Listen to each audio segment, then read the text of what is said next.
Bueno, fantástico. Bueno, muchas gracias, Vivi, muchas gracias a la Sociedad Uruguaya de Sexología por la invitación.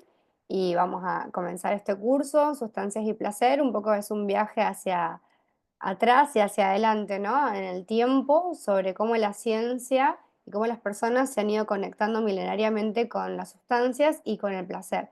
Me presento, antes que nada, mi nombre es Bárbara García, trabajo como médica, ginecóloga, obstetra, sexóloga y especialista ahora en medicina canábica, un poco es lo que me ha convocado a este espacio. Y soy tucumana, de acá de Argentina, vivo en Rosario y trabajo mucho en Buenos Aires, así que la tonada no la van a poder identificar tan fácil. Así que bueno, nada, muy contenta de la convocatoria, de que se hayan sumado. Em, Como decíamos antes, milenariamente las sustancias se han utilizado para el placer y nosotros, quienes están participando de este curso, hay personas que se dedican a la medicina, a la psicología, a la educación, siempre vamos a estar en contacto con alguien que está en algún momento utilizando alguna sustancia y vamos a ver ahora cuáles son todas las sustancias que se pueden utilizar. Y nosotros como humanos tenemos que acompañar y no castigar, porque a través del castigo es en donde las personas se encuentran el displacer, el disconfort. Entonces tenemos que tener mucha información, muchas herramientas como para poder acompañar en estas situaciones, que son situaciones de salud, ¿sí? Em, Como esto se va a estar grabando, yo a veces suelo hacer espacios como para las preguntas, para que después las personas sigan, ¿no? Como consultando y que esto no siga la grabación, pero bueno, siéntanse en libertad si quieren interrumpir y hablar y que, bueno, sus voces queden grabadas. También siéntanse en la libertad de levantar la mano, etcétera. Yo voy a hacer algunas pausitas. Bueno, les voy a empezar a contar un poco este contexto histórico del que me gusta siempre arrancar. Obviamente, la utilización de sustancias para el placer comienza en comunidades originarias, ¿sí? Se ha visto y hay muchos registros sobre rituales y la utilización de plantas medicinales sagradas para culturas ancestrales. Ya en la Edad Media se empieza a desarrollar la alquimia y las primeras destilaciones de esas sustancias en donde se empieza a extraer de la naturaleza y se empiezan a concentrar esas sustancias para tener más potencia. En la era moderna, los avances claramente de la química y de la farmacología generan que ya más allá de la naturaleza aparezca la síntesis de nuevos compuestos, que son los que quizás hoy en día la población más utiliza, y ya en la actualidad, las investigaciones científicas y los debates culturales y sociales sobre legislación y usos terapéuticos son los que nos convocan, ¿sí? Es decir, esto no es nada nuevo, pero sí siempre nos seguimos sorprendiendo de la temática, por eso hay tanto estigma alrededor y por eso la importancia de que ustedes tomen estas capacitaciones, estén en la situación que estén en relación a la salud sexual acompañando, ¿sí? Esto me parece muy importante que entendamos que hay todo un contexto histórico y un contexto cultural por motivo por el cual estamos en este espacio, ¿sí? ¿Qué vamos a aprender? Bueno, parece como algo muy sencillo y un reduccionismo. Bueno, la gente ahora utiliza sustancias para el placer. Bueno, ¿cuáles son todas las sustancias que se utilizan? Entonces, hoy, la clase de hoy vamos a aprender un poco esto que decíamos, el contexto histórico, el set, el mindset y los aspectos legales, qué factores influyen, ¿no?, en la experiencia de las personas usuarias de sustancias. Vamos a hablar del sistema endocannabinoide y el impacto que tiene en la respuesta sexual, qué aplicaciones hay en el ciclo menstrual, en la menopausia, el embarazo, en la lactancia y entender un poco de vías de administración más allá de la vía inhalatoria, la fumada que la mayoría de la población utiliza. Saber qué significa la titulación de la dosis, que hay un ajuste que las personas deberían de saber utilizar y los profesionales de la salud poder acompañar y obviamente la política de reducción de daños y promoción de un uso responsable. Todo eso vamos a intentar ver hoy. Y la próxima vamos a ver el uso en algunas disfunciones sexuales específicas, ¿no? Desde el deseo sexual disminuido, la disfunción eréctil, la anorgasmia, la falta de lubricación, el dolor a la penetración, el vaginismo y la ansiedad, que hoy si llegamos vamos a tocar algunas cosas en relación a eso, así como también ver algunos casos clínicos de experiencias reales y el uso problemático, sobre todo la cannabis y la identificación con estrategias de intervención. Después vamos a ir hacia los hongos, la psilocibina, los efectos que tienen sobre el cerebro y la sexualidad, también la utilización de la psilocibina en la depresión resistente al tratamiento, la historia de regulación y los casos de hoy como Australia y Oregon, y ahora se agregó San Francisco como estados en donde ya la gente que se dedica a la terapia, tanto psicológica como médica, puede hacer los acompañamientos con microdosis de psilocibina en la consulta. Y vamos a hablar de eso, justamente de microdosificación y la diferencia con la macrodosificación. Y después vamos a hablar de sustancias naturales, ¿sí? Desde ayahuasca, por ejemplo, pero también el ginseng, y otros preparados que se han utilizado ancestralmente en micro y en macrodosis y los contextos clínicos. Y vamos a luego pasar a, ven que todo esto es natural, después vamos a pasar a lo que es la farmacología de la salud sexual. Todas sustancias de diseño que tienen un impacto en la salud sexual, desde LSD y éxtasis, MDA, TUSI, cocaína, sildenafil, que es el famoso Viagra, los inhibidores, la 5-fosfodiesterasa, son fármacos que se utilizan para el placer, se utilizan para la sexualidad. Entonces también vamos a hablar un poco de esto, del taladafilo y el alprostadilo, que son de la familia de estos fármacos. Y, muy importante este punto de la farmacología y la salud sexual, el impacto farmacológico de antidepresivos en la respuesta sexual, de anticonceptivos en la respuesta sexual, antihipertensivos y algunos nuevos fármacos que está aprobando el FDA y otros organismos internacionales para, entre comillas, voy a ponerlo, estimular el deseo sexual de las personas, que es una de las disfunciones sexuales más frecuentes que se está buscando la panacea todavía, esta medicación, esta sustancia que nos viene a responder, entre comillas, todos los problemas. O sea que primero vamos a aprender sobre las sustancias per se, sin el contexto, o sea, al 100%, sobre cómo operan en las corporalidades y luego en los últimos encuentros vamos a tender hacia ir hacia las políticas de reducción de daños y a hablar del uso problemático en nuestros pacientes, en nuestras amistades, en nuestras familias, ¿sí? En la población en general.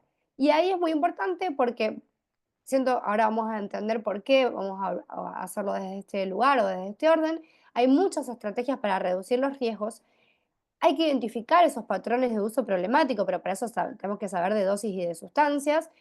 Tenemos que saber que el acompañamiento profesional tiene que ser libre de prejuicios, por eso es muy importante que esto sea una sensibilización, ¿sí? Si yo como profesional de la salud, mi paciente viene y me dice, uso TUSI, ¿qué puedo hacer para mejorar mi resaca o mi efecto adverso y yo no sé cómo acompañarle? En realidad es un problema transversal la cuestión de las sustancias, ¿sí? Hay personas que tienen usos recreativos y son usuarias responsables y hay personas que no tienen esa capacidad por falta de información, que la información muchas veces es del profesional de la salud que tiene que ir hacia la persona consultante, ¿sí? Entonces, a través de todo esto previo, ahí podemos hacer una intervención clínica y la educación del paciente. Sin información no podemos educar. Entonces, un poco la metodología de estas clases es que sean dinámicas, más adelante ir sumando la discusión de casos clínicos de reales, sobre todo en este último módulo, y que ustedes tengan material bibliográfico de respaldo, es como el objetivo siempre, ¿sí? Así que esto que parecía algo sencillo es algo bastante intrincado.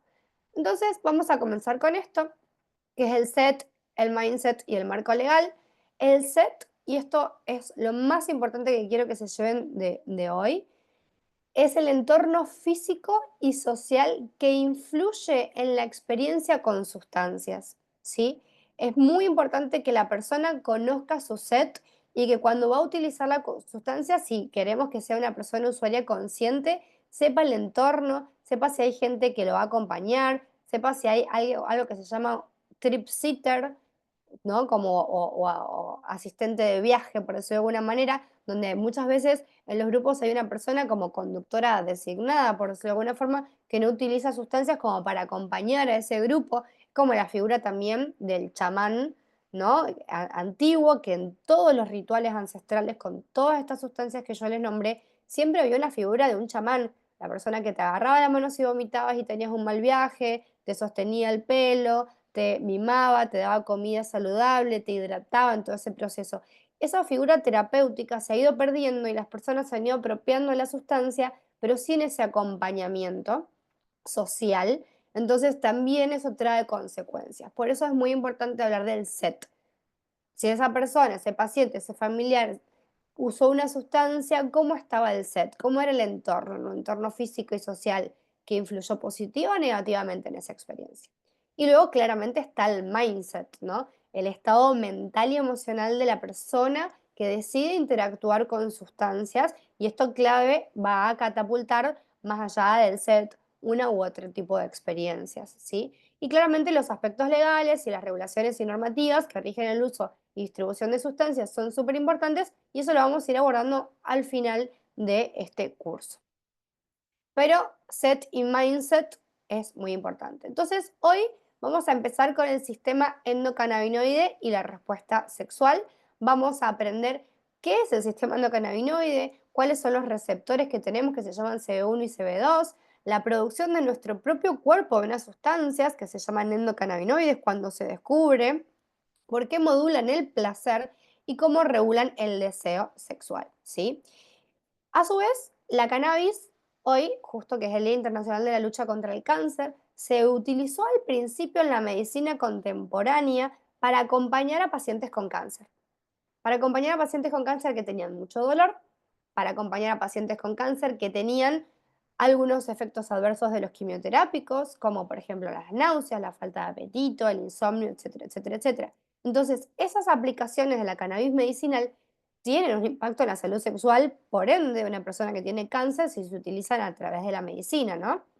Entonces, también esas aplicaciones de la cannabis están en línea con el ciclo menstrual, desde el alivio de los dolores y la regulación también del ciclo, en la menopausia o en la plenipausia, con el manejo de síntomas como sofocos e insomnios, que ahora vamos a ver un poquito más adelante, en el embarazo disruptivo, pero bueno, que en el mismo foco que hablamos antes de las náuseas y también en la ansiedad prenatal, hay muchos pacientes que ingresan a la gestación con muchísimos psicofármacos, se le pide que me baje el psicofármaco porque obviamente pasa la barrera hematoencefálica y la barrera placentaria por ende, y de repente es muy difícil el manejo de esa paciente en un contexto de gestación. Entonces, en algunos sistemas se piensa, ¿no?, como las drogas de menor riesgo para la gestación. Y en la lactancia también cuáles han sido esas consideraciones del uso de la cannabis en los ciclos femeninos, y esto es muy importante de que lo hablemos porque si no también aparece como esta figura de la persona que fuma, como una masculinidad, que solo lo hace desde lo lúdico, pero nosotros también tenemos pacientes que utilizan de manera consciente y acompañada con la medicina para todos estos beneficios, ¿sí? Vamos a hablar de vías de administración, la vía sublingual, que yo quiero siempre milito porque se nos corra de la vía inhalatoria. La vía sublingual tiene una absorción muy rápida a través de la mucosa oral y esto es ideal en aceites y en tinturas. ¿Sí? La vía tópica, que es la vía directa sobre la piel, y vamos a ver también sobre la vulva y sobre la vagina. La vía oral, que es la ingestión de cápsulas o alimentos infusionados, que tiene un efecto muy prolongado y tiene algunas cosas positivas y otras no tanto. Y la vía rectal, y acá falta la vaginal también, porque la mucosa, la cannabis tiene una alta biodisponibilidad, tiene muchos receptores las mucosas, entonces es útil para bastantes patologías a nivel proctológico y también ginecológico. Lo que les decía sobre la titulación es esto de poder evaluar a la persona cuando consulta. Hay una evaluación inicial, ¿sí? El análisis histórico del paciente y la condición a la que viene la consulta. Si la persona es naif de tratamiento, es decir, nunca tuvo contacto con la cannabis, la dosis siempre es de una dosis mínima. La dosis más baja posible es la vía de administración mejor para el paciente. Y luego, la titulación se basa en la monitorización o en la observación de los efectos y los ajustes graduales, por eso la persona con su profesional de la salud tiene que hacer chequeos, idealmente semanales o 2 veces al mes, idealmente como para ir ajustando. Y ese ajuste es personalizado porque cada persona tiene un tono, un nivel del sistema endocannabinoide que ahora lo vamos a ir viendo. Pero son como las cosas a grandes rasgos. Entonces, este curso se va a tratar de primero educarnos a nosotros mismos en relación a estas temáticas, luego de buscar espacios de información para compartirles a nuestros familiares, a nuestros pacientes, porque muchas veces la consulta o una charla queda muy corto, entonces espacios de información son claves. Luego, espacios de apoyo comunitario barra terapéutico, profesionales de la salud que tengan capacitaciones y que puedan acompañar. Y claramente está el tema de las políticas públicas, que esto es muy importante, y que cada país tiene obviamente sus abordajes. Con todo esto, nosotros vamos a generar la promoción de personas usuarias responsables. Vamos a fingir cordura. ¿Sí? Las personas utilizan sustancias, la más legítima es el alcohol, que tiene muchísimos efectos adversos en la respuesta sexual, y muchas veces en la consulta no hablamos de estos temas. Entonces, la mayoría de los países del mundo están buscando la educación y el apoyo y no la prohibición, es decir, de crear personas responsables en la toma de sus decisiones y autónomas en la toma de sus decisiones, ¿sí? Así que esto es como el mini resumen de la primera parte y ahora vamos a ir entonces a ponernos de lleno en lo que tiene que ver con el sistema endocannabinoide y con los usos que tenemos en la respuesta sexual, ¿sí? Esto es bastante complejo porque el sistema endocannabinoide, yo les voy a contar un par de cositas con estas otras diapositivas para que ustedes vayan conociendo un poco de qué va el sistema endocannabinoide, sobre todo si nunca escucharon esta palabra, ¿sí? Esto es parte de una clase que yo doy en un posgrado de medicina canábica que se dicta en la Universidad Nacional de Rosario, del cual soy docente. Este posgrado, que nace en el 2023, contempla un poco todo esto de lo que yo les estoy hablando y vamos a entender un poco, yo le he dado el nombre de GINECAM. Entender esto. En 1995, un investigador israelí que se llamó Rafael Michelin, que falleció hace poquito, descubre que en nuestro propio cuerpo se sintetizan unas sustancias muy parecidas a las de la planta y les denomina a la planta fitocannabinoide y a lo nuestro endocannabinoides. Y esas sustancias son la anandamida y el 2-AG. Estas estructuras químicas y estos nombres bastante complejos generan estos sistemas endocannabinoides que tienen estas sustancias y tienen receptores. Para que ustedes tengan una idea, ¿vieron la hormona tiroidea? Que tiene receptores en todo el cuerpo, que el receptor hace que la hormona ingrese a la célula y se active el mecanismo intracelular de acción. Esto funciona igual. Entonces, estas sustancias tienen sus receptores, los más poblados en el cuerpo, por decirlo de alguna forma, son el CB1 y el CB2, y tienen un montón de enzimas transportadoras que van moviendo esa sustancia por todo el cuerpo, ¿sí? Esto no se conocía antes, de hecho yo terminé medicina en el 2012 y ni enterada del asunto, terminé ginecología en el 2016 y ni enterada del asunto, porque bueno, a veces la ciencia avanza, pero cuando llega toda esta información hay lentitud, ¿no? Y esto es la representación simbólica de la concentración de receptores que tienen el cuerpo humano, tanto CB1 como CB2, y la mayoría están en el sistema nervioso central, es decir, en el cerebro de los CB1. Obviamente en el sistema respiratorio, en el cardiovascular, en el hígado, en el intestino, pero también, miren acá, en el sistema reproductor. Útero, ovarios, trompa, tenemos un montón de receptores del sistema endocannabinoide, por eso también la respuesta sexual es central y periférica en el sentido de la utilización de la cannabis. Estas eran las vías de administración que les contaba antes y el tema de la vaporización versus la inhalación. Cuando una persona fuma cannabis, está combustionando. La combustión de una sustancia sucede a partir de los 200 grados centígrados y libera sustancias cancerígenas.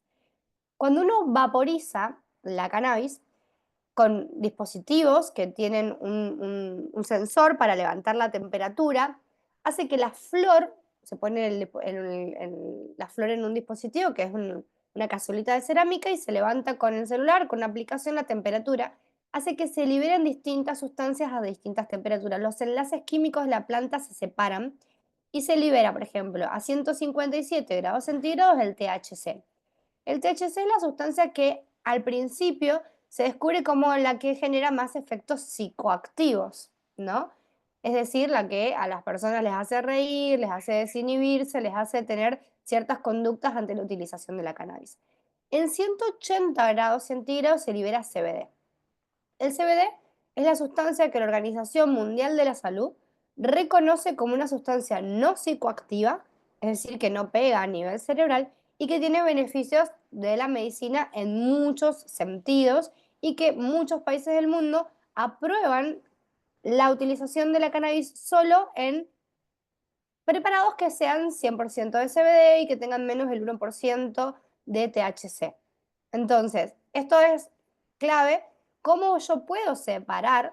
Esto se separa por la temperatura. ¿Cómo la planta se puede fraccionar? Se separa con la temperatura. Entonces, una persona usuaria que fuma no puede separar el THC del CBD, salvo que la planta sea pura genéticamente, esté intervenida y que sea pura de CBD o pura de THC. Entonces, a un paciente nosotros le tenemos que, digamos, recomendar que vaporice y que elija más el CBD, ahora vamos a ir aprendiendo para algunas patologías, que el THC, ¿sí?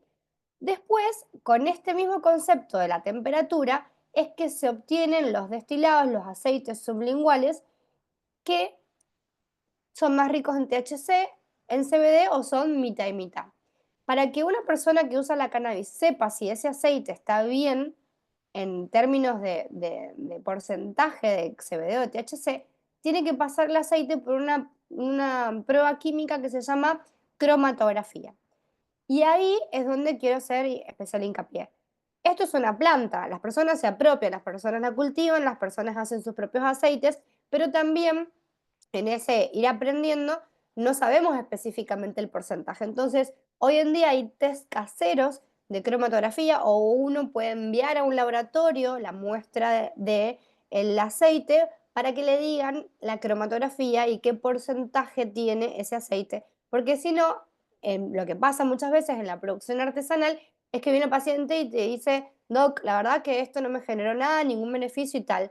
Y lo compré en la farmacia, lo compré en la arboristería, lo compré en la casa de tiendas naturales.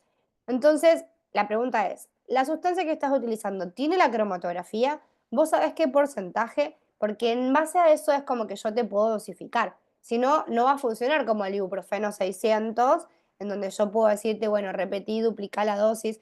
Yo necesito para acompañar a la persona la cromatografía. Esto parece algo muy elevado, pero en varios países del mundo esto ya está sucediendo, las personas usuarias están pasando a la vaporización para poder titularse y cuando utilizan sustancias piden las cromatografías, obviamente como personas lúdicas, recreativas y también como usuarios que están acompañados por profesionales de la salud, ¿sí?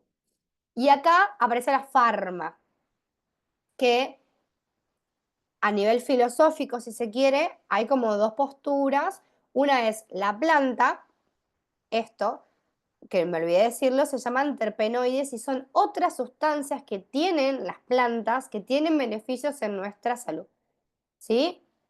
Todas estas plantas tienen beneficios, el limonelo de la relajación, todas tienen, más allá de los sabores y que se le pueda generar en la boca, digamos, a la persona que utiliza, tienen beneficios en la salud y esto se conoce como efecto séquito, es decir, la naturaleza tiene la inteligencia de combinar un montón de sustancias adentro de una planta, miren todos los cannabinoides y miren todos los terpenoides, y faltan los flavonoides, que son sustancias que están adentro de la planta, y cuando la persona utiliza algo de la planta que se llama full spectrum, porque tiene todo el espectro de la planta, ya sea vaporizado, ya sea en aceite, va a tener más beneficio que si lo utiliza de la farma, que si lo utiliza directamente aislado en un laboratorio.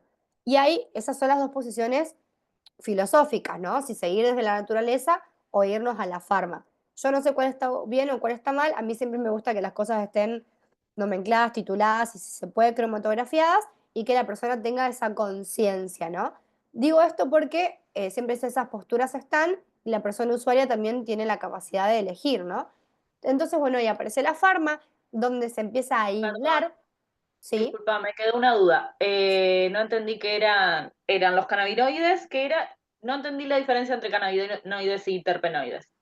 Bien, los cannabinoides son sustancias que tienen mayor psicoactividad y que tienen los receptores del sistema endocannabinoide, esto que explicaba antes. Y los terpenos son sustancias que operan en el cuerpo, pero que no tienen un efecto psicoactivo, pero que tienen un efecto sedante, un efecto relajante. ¿Viste cuando la gente fuma ahora hierbas como lavanda o la manzanilla? ¿Sí? El mirceno, el betapineno son todas sustancias naturales que tienen efectos positivos en el cuerpo, pero que no tienen un efecto en el sistema endocannabinoide porque no tienen receptores para eso. ¿Sí? Son efectos positivos de la planta, pero que no son del grupo de los cannabinoides. Entonces, es ahí donde se dice que la naturaleza, cuando junta estas sustancias, las cannabinoideas y las no cannabinoideas, o las terpenoides y flavonoides, tienen esto que se llama efecto sequito. Como que la persona, comparativamente, si vaporiza o toma un aceite full spectrum versus si toma un aceite isolado, siente más beneficios a nivel corporal que si toma, digamos, el aceite que viene de la industria, de la farma, del isolado. Y esas son las dos posturas filosóficas, ¿no? De usar la naturaleza versus usar directamente la farma. Por eso la explicación de esto de la vaporización. ¿Te quedó más o menos ahí? Sí, ahora sí entendí, gracias. Gracias. Entonces, el sistema endocannabinoide tiene todo esto que ahora yo voy a empezar a explicar a nivel de salud sexual y ginecológico y tiene obviamente la planta adentro, porque es una planta, tiene otros agregados que son positivos pero que no operan dentro del sistema endocannabinoide. Y ahí viene la farma, donde aísla, o sea, viene el científico, aísla purificado el cannabidiol, que es el CBD, de grado farmacéutico, no tiene ni terpenoides, ni THC, ni CBN, no tiene nada más que CBD puro. CBD puro y a dosis altas. ¿Sí? Calculen que el cannabidiol tiene 100 miligramos por mililitro y al principio se lo utiliza, como ya vimos que tenía receptores a nivel cerebral, se lo utiliza como una alternativa terapéutica para la epilepsia resistente al tratamiento y ahí es donde empieza a aparecer la farma para los pacientes en concentraciones mucho más altas. Después tenemos otras vías de administración donde aparece la farma, donde este mismo CBD aislado, puro, isolado, que no viene de la planta, que viene del laboratorio, se lo combina con diclofenac y se lo pone a nivel tópico, porque la piel es otro gran órgano sexual que tenemos, tiene receptores para el sistema endocannabinoide. Entonces, si la persona tiene un traumatismo, se golpea, está con dolor, utiliza esto y se alivia el dolor. Esto es bastante importante porque yo últimamente acompaño muchos pacientes que tienen muchas patologías crónicas y muchos dolores crónicos y que a veces le impactan su respuesta sexual. La lumbalgia, por ejemplo, es el más frecuente. La cervicalgia, ¿no? Como yo no puedo tener relaciones porque no me puedo mover, estoy todo duro, toda dura. Bueno, otras vías de administración en donde se pueden utilizar estas sustancias, ¿sí? ¿Cómo llego yo a la cannabis para la ginecología? Siempre lo cuento. Una paciente en pandemia me dice que ella había estado en Estados Unidos cultivando cannabis y que ella cuando tenía ciertas situaciones en su salud sexual, se quedaba vaginal, dolor a la penetración, dolor en la menstruación, utilizaba unos óvulos de cannabis y que dónde los conseguía en Argentina. Yo puntualmente no tenía idea, o sea, había escuchado cannabis, cáncer, náuseas, dolor, pero nunca mi cerebro había linkeado a esta dinámica. Entonces, ella me pasa la página web donde compraba esos productos, que es esta, se las muestro, se llama Foria, en donde me muestra esta nueva vía de administración, que son los óvulos, que estos óvulos están hechos también con CBD, que es lo que se permite, como decíamos, en la mayoría de los países, ¿sí? Que además estos óvulos, que también se pueden utilizar rectales como supositorios, tienen 50 miligramos activos de CBD cada uno, o sea, son óvulos bastante potentes. Obviamente la vía digestiva, ese Cambis que veíamos antes que tenía 100, es mucho más efectivo porque la farma lo que le pone es un montón de sustancias que ayuda a que llegue más concentrado y que no se disgregue tanto cuando se digiere la medicación. En cambio, la vía vaginal para la absorción es más lenta y esos 50 miligramos no equivalen a los otros 50 miligramos que se toman por vía oral, ¿sí? Pero bueno, ya ven, esta página está funcionando y a su vez tiene lubricantes con CBD, tiene aceites para masajes, para todo el cuerpo con CBD. Y ahí es como yo ingreso en este mundo, así como ingresé por una paciente a la sexología que nunca había tenido orgasmos, teniendo 30 años, y yo haciendo mi residencia de ginecología la conozco ahí y digo, ¿qué pasa con esto? Ahí me entero que está la sexología, otra vez por otra paciente me entero que está el mundo de la medicina canábica.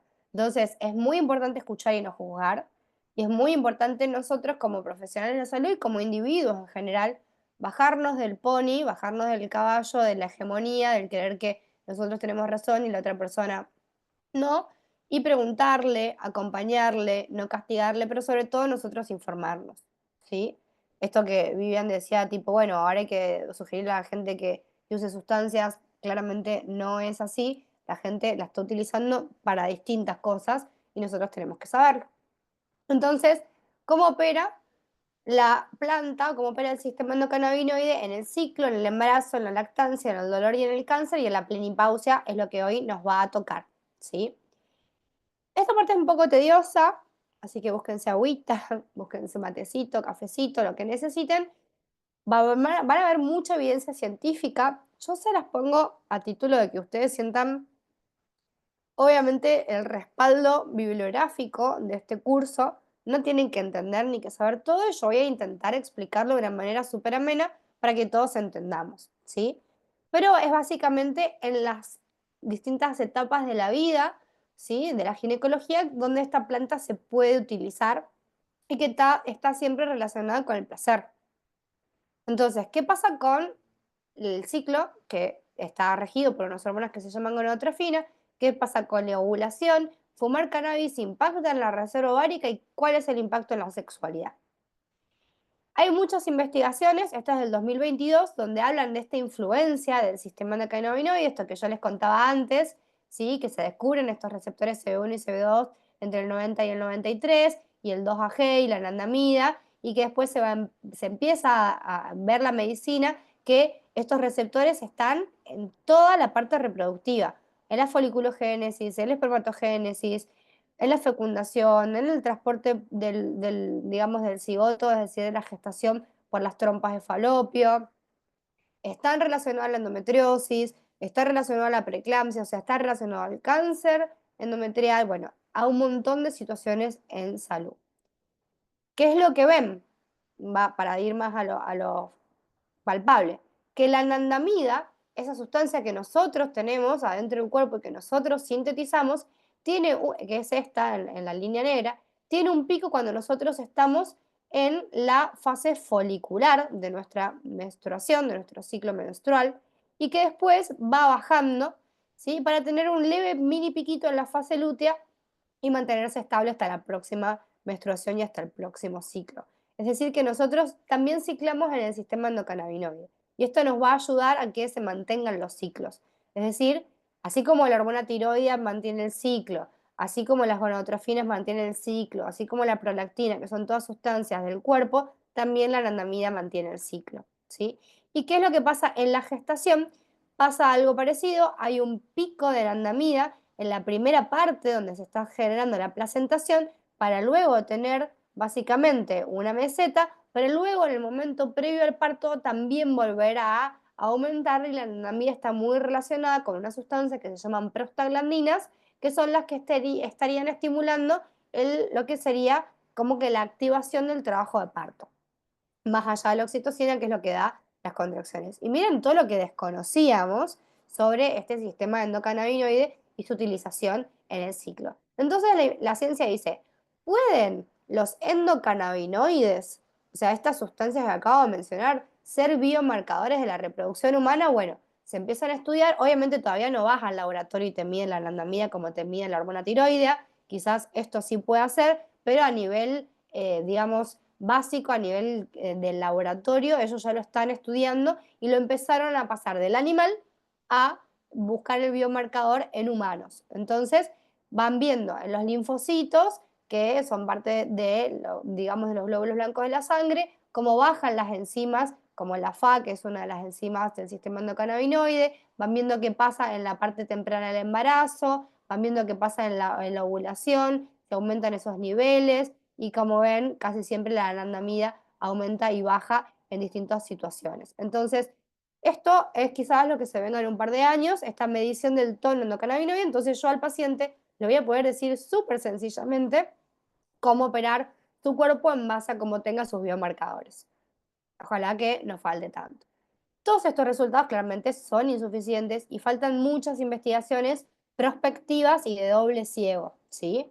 Investigaciones prospectivas sería de acá para adelante, o sea, todas las personas que empiezan a tomar la sustancia y yo lo empiezo a monitorear, y de doble ciego que ni la persona ni el profesional de la salud sepa si se está dando algo efectivo o algo placebo. Esos son los tipos de investigaciones que tienen más validez científica.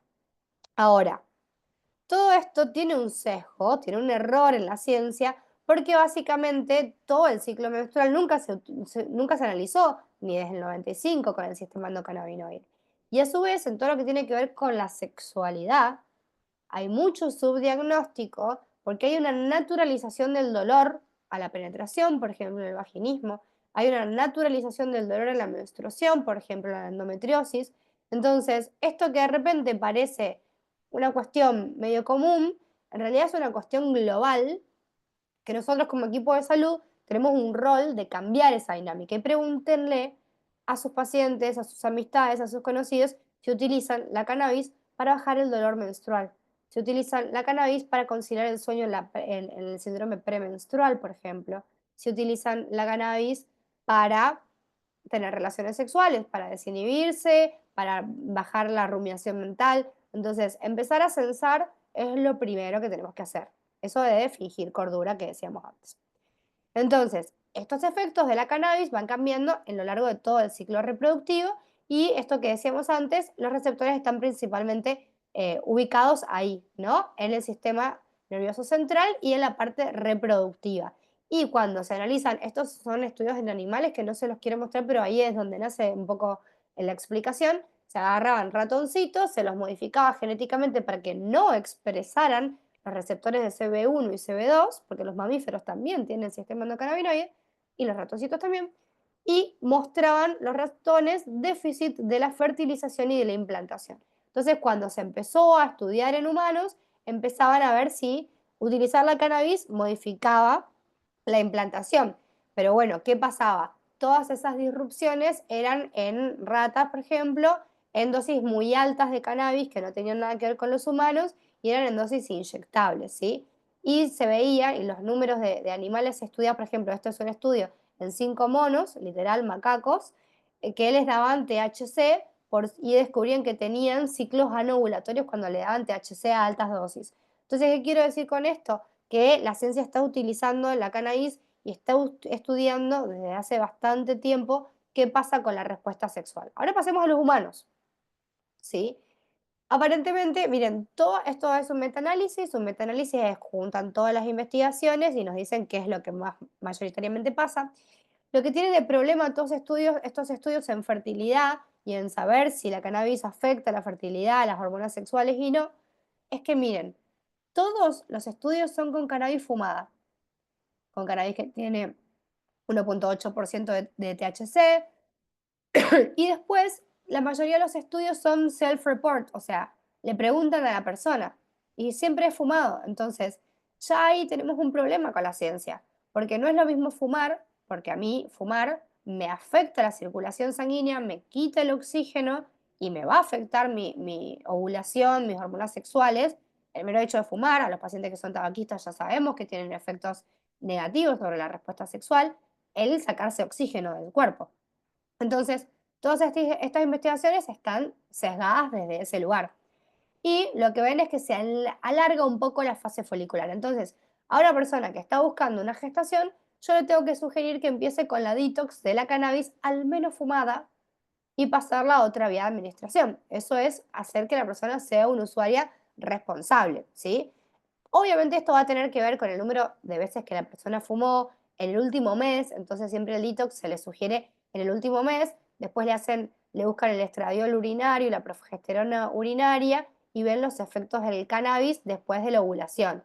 Entonces, lo ideal es sugerirle que baje el porcentaje de veces que fuma y lo ideal es sugerirle que se pase a otra vía de administración y lo ideal es sugerirle que si la persona puede no utilizar la cannabis el mes antes de la búsqueda gestacional, es algo muy positivo, ¿sí? Pero bueno, no me quiero quedar solamente con lo que tiene que ver con la reproducción, porque nosotros también venimos a hablar de placer. Y para terminar con este tema, que esto sí me parece muy importante, hay algo que está pasando en la sociedad, que esto es un tema también que impacta en la sexualidad, que a la gente le está costando mucho quedarse embarazada y que cuando se mide una hormona que se llama hormona antimülleriana, se descubre que la gente de 30 tiene una reserva ovárica de una persona de 40. porque algo estamos comiendo, algo estamos tomando, algo está pasando con las corporalidades. Y no hablo de gente que fuma cannabis, hablo de gente que no tiene ninguna utilización de ninguna sustancia. Entonces, empiezan a analizar si encima fumar tabaco y fumar marihuana complejiza más esta hormona antimiloriana y descubren que no. ¿Sí? Descubren que esa frecuencia ajustada por edad de fumar 2 veces al mes o 2 veces por semana no modifica la reserva ovárica de las personas, lo cual eso es positivo en cierto sentido, pero no explica, digamos, por qué sigue bajando la reserva ovárica. Y digo que esto es importante porque, bueno, aparecen como estos miedos de la utilización de la cannabis con los efectos crónicos en la salud sexual. O sea, te afecta la ovulación, pero si dejas de fumar, la ovulación se te vuelve a regular, ¿sí? Y no en todas las pacientes afecta la ovulación, por eso hay que hacer un seguimiento de las hormonas sexuales de la persona, ¿sí? Esto ya es súper tema médico, pero me parece que está bueno que ustedes lo sepan. Ahora vamos con la respuesta sexual, que es lo que nos convoca. Este es un paper que después se los voy a dejar, que a mí me pareció fascinante, tiene sus años, es el 2019, y habla de la neuroanatomía de la respuesta sexual humana, y de si realmente es un tema muy difícil de entender o realmente nunca se estudió, ¿no? Como siento que no se ha estudiado tanto como nos gustaría. Hoy en día podemos meter a una persona en un resonador para que se masturbe y obtener esto que es un gráfico de una resonancia magnética funcional. La resonancia magnética funcional te mide el consumo de oxígeno en distintas partes del cerebro. Entonces, la persona se masturba y cuando llega al orgasmo toca un botón, tuki, y es esta línea negra. Y estos son los 10 segundos antes de la percepción del orgasmo y estos son los 10 segundos posteriores. La percepción del orgasmo y estas son todas las áreas del cerebro que se prenden fuego, por decirlo de alguna forma, o consumen mucho oxígeno. Ven mi cursor, ¿no es cierto? Porque yo estoy todo el tiempo marcando con el cursor, se ve, ¿no? De paso tomo agua. ¿Se ve el cursor cuando Sí, señalo? sí, sí. Sí, sí, se ve. Gracias, gracias. Bueno, esto es lo que pasa en el orgasmo. Se libera en el hipotálamo la oxitocina.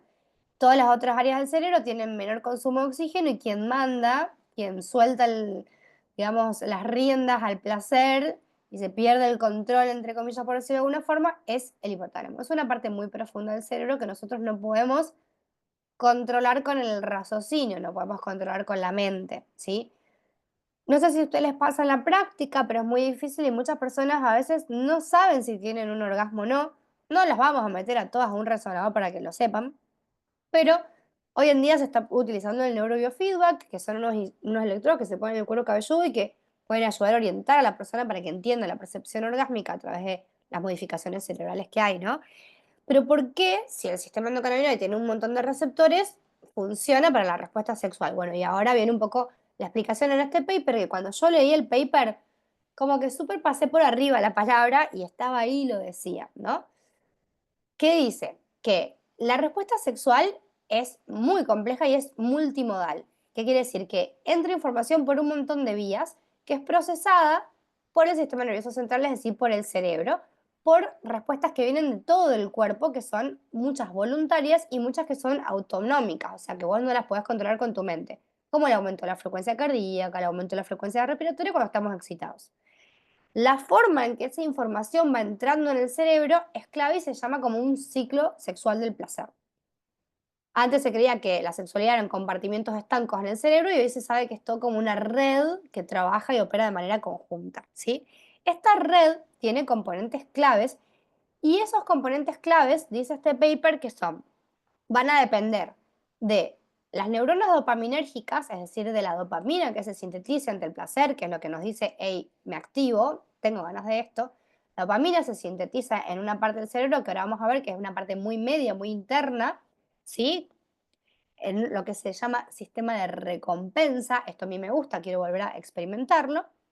Y esa dopamina para la respuesta sexual interactúa con el sistema opioide, que es el que nos libera del dolor, y acá aparece la palabra mágica, interactúa con el sistema endocannabinoide. Es decir, que la respuesta sexual está operada por estas tres partes y que siempre nos olvidamos de una. Entonces, es por eso que la cannabis tiene, en cierto sentido, una acción muy importante en la respuesta sexual a nivel central. Entonces, ese procesamiento de recompensa está modulado por el sistema endocannabinoide que se produce a través de lípidos de neuromoduladores con sus receptores que son el CB1 que ya habíamos visto en estas áreas del cerebro que se llaman áreas tegmental ventral, el hipocampo, la amígdala y el hipotálamo. Dos partes muy profundas del cerebro que son las que rigen el placer y que son las que te catapultan al orgasmo. ¿Tá? Entonces, hay muchos estudios que estudian todo lo que es esta vía dopaminérgica, pero que también ahora se está estudiando lo que tiene que ver con la regulación del sistema endocannabinoide. Entonces, esto es como es un estudio de una revista de medicina sexual que habla de la asociación de la cannabis en la respuesta sexual femenina y cómo las personas se sienten a través de un test que se llama FSFI, que es un test que tiene 19 puntos donde van preguntando ciertas cosas y te dice la satisfacción sexual en general de la persona, ¿sí? Este paper es del 2020, no tiene tantos años. Entonces, analizan una corte de 452 personas, las estratifican en personas usuarias de la cannabis de más de 3 veces por semana, de menos de 2 veces por semana, fuma mucho el grupo este.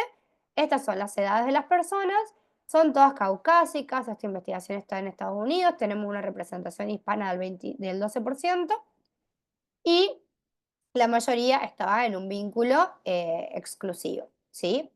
Entonces, ¿qué va pasando con el test de FSFI?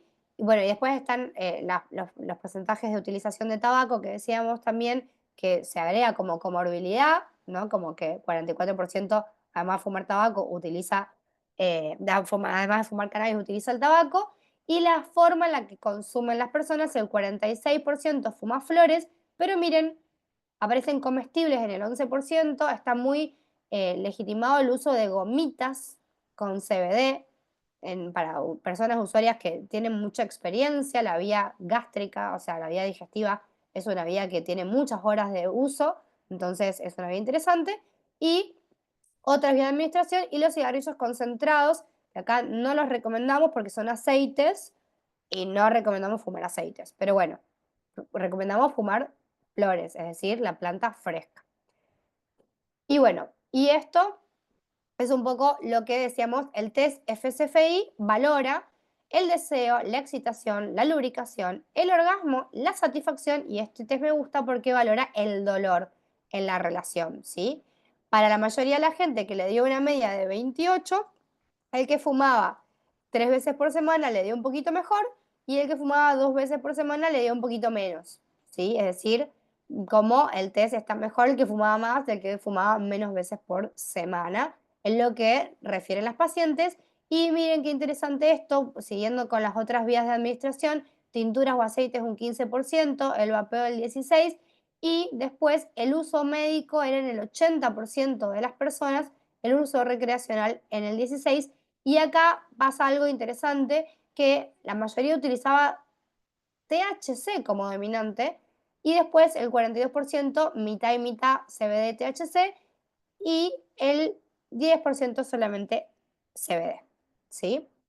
Entonces, a mí se me ocurre preguntarle a la gente si utiliza la cannabis para la salud sexual. Y estas son 100 respuestas anónimas que se presentaron en el Congreso de Ginecología y Obstetricia, ¿sí? Del 2023, con el objetivo de, bueno, delinear un protocolo de la medicina canábica para acompañar disfunciones también basado no solo en la evidencia, que ya vieron que es robusta, sino también en la experiencia de las personas usuarias. La edad era bastante heterogénea, pero andaba entre los 20 y los 40. La mayoría eran personas con vulva, no había gente intersexual, se identificaban mayoritariamente como heterosexuales, tenían relaciones sexoafectivas exclusivamente con una persona en el 70%, y eran personas bastante heterogéneas en el uso de la cannabis, ¿no? Entre el diario era 23%, pero después el resto era quincenal, mensual, etc. Cuando les preguntamos si habían usado específicamente la cannabis para mejorar su respuesta sexual, ocasionalmente en el 44%, y se utilizaban la cannabis y para qué era, ¿sí? Era la mayoría uso recreativo y el dolor menstrual, por ejemplo, era un 4% y esto está muy alineado que falta educación para las patologías y que la gente se queda con lo lúdico y lo ideal sería pasarla a otra vía de administración y ahí está el problema, la vía de administración el 91% fumada y acá empiezan a aparecer los lubricantes, empiezan a aparecer los óvulos y algunas otras vías de administración. ¿Cómo percibe la gente que impacta la cannabis en su deseo sexual? Positivamente en el 83%, no impacta en el 11%, ¿sí? Y negativamente en un porcentaje más bajo.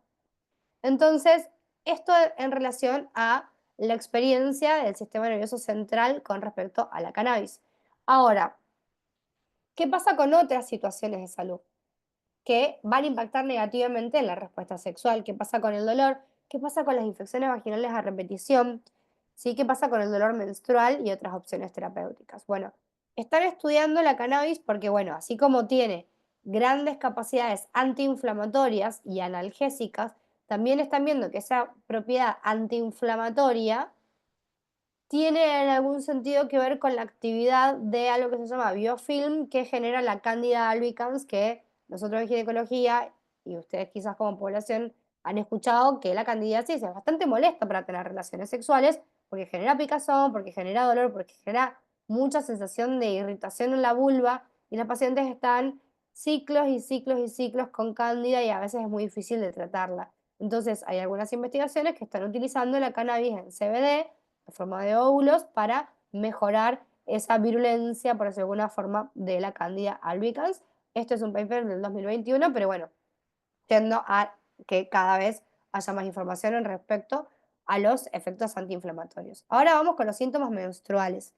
El síndrome premenstrual, que yo les decía antes, o síndrome disfórico premenstrual, está relacionado con la cannabis porque bajaría los síntomas, sobre todo la irritabilidad a nivel del sistema nervioso central, la contractura muscular y el disconfort, que también son bastante frecuentes en estos síntomas, ¿sí? Y acá hay otro paper que es bastante viejo, el 2017, que habla de el uso de la cannabis justamente para esto, específicamente para esto. ¿Qué tengo yo como médica sin la cannabis? Tengo intervenciones hormonales, hay pacientes que están con antidepresivos por su síndrome premenstrual, obviamente, y por su síndrome menstrual, obviamente modificaciones en el estilo de vida, y todo esto tiene una eficacia bastante, digamos, cuestionable y algunas de estas opciones terapéuticas llevan bastantes efectos adversos, ¿sí? Entonces, es importante que ustedes les pregunten a las personas sobre sus síntomas, estos del sistema nervioso central, de la irritabilidad, la apatía, el insomnio, los cambios de apetito, periféricos, las mastalgias. Hay muchas personas que se están poniendo cremas con CBD en las tetas para bajar el dolor. Por boca a veces el ibuprofeno no alcanza. La lumbalgia, estos ungüentos con CBD para la espalda. Y para el dolor menstrual también distintas vías de administración. Entonces, para esto es clave no naturalizar el dolor, acompañar con analgesia, preguntarle a las personas del 1 al 10 cuánto te duele cuando menstruas, del 1 al 10 cuánto te molestan tus síntomas premenstruales y qué estás haciendo para eso. Y a veces aparece la cannabis, entonces acompañarles a que sepan que hay otras vías de administración y también a derivarles a profesionales que les puedan acompañar en la dosificación, ¿sí? Los síntomas de la habilidad emocional, ansiedad, irritabilidad, ira, mechita corta, como me gusta decir a mí, insomnio, fatiga mental, dificultad para la concentración, letargo, marcado cambio de apetito con esa voracidad, el pasar de tener muchísimo sueño a no poder dormir, ¿no? Y el sentirte como un poco fuera de control, no soy yo, me quiero salir de mi cuerpo, son todos, y estos dolores musculares, son todos síntomas que ya están reconocidos, ¿sí? Mundialmente y que claramente ocurren 2 semanas antes de que empiece la menstruación o cuando empieza la menstruación y son un poco causa de una hipersensibilidad a la progesterona que las personas en determinados puntos tienen. Entonces, todos estos se podrían mejorar con la cannabis, ¿sí? Entonces, en un estudio, cuando este es el estudio de 144 personas que veíamos antes, de cómo se utiliza, hablan de que la utilizan justamente para todos estos síntomas que decíamos antes cuando se le pregunta a las pacientes para qué utiliza la cannabis en esos momentos. Para la irritabilidad el 96%, para los síntomas de tristeza el 94%, o sea, todos lo utilizan para todos esos síntomas, ¿sí? Entonces, pensarlo también como una opción para el síndrome disfórico premenstrual. ¿Qué pasa con la dismenorrea?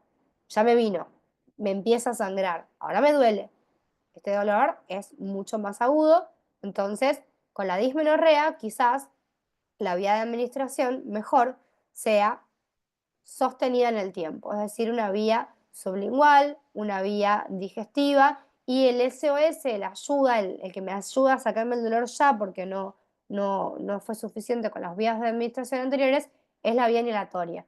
La vía inhalatoria, idealmente en vaporización, se utiliza como, bueno, no aguanta el dolor la persona, utilizo como rescate, que se conoce, ¿sí?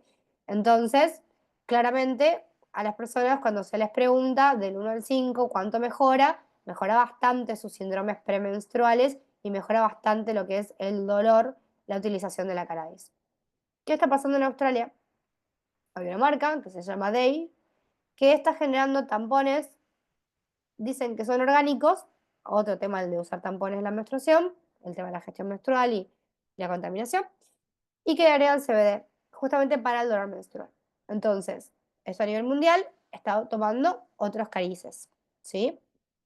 Y esto es un trial que me parece bastante interesante, que no está sacado, pero que está viniendo, que es para el manejo del dolor menstrual con CBD, que tiene un brazo, el trial, de reclutar gente a la que le van a dar una tableta sublingual de 30 miligramos de CBD puro isolado de laboratorio con 1 miligramo de THC para seguir a las personas durante 1 o 2 meses y compararlos con grupo control que no tengan nada de esa tableta.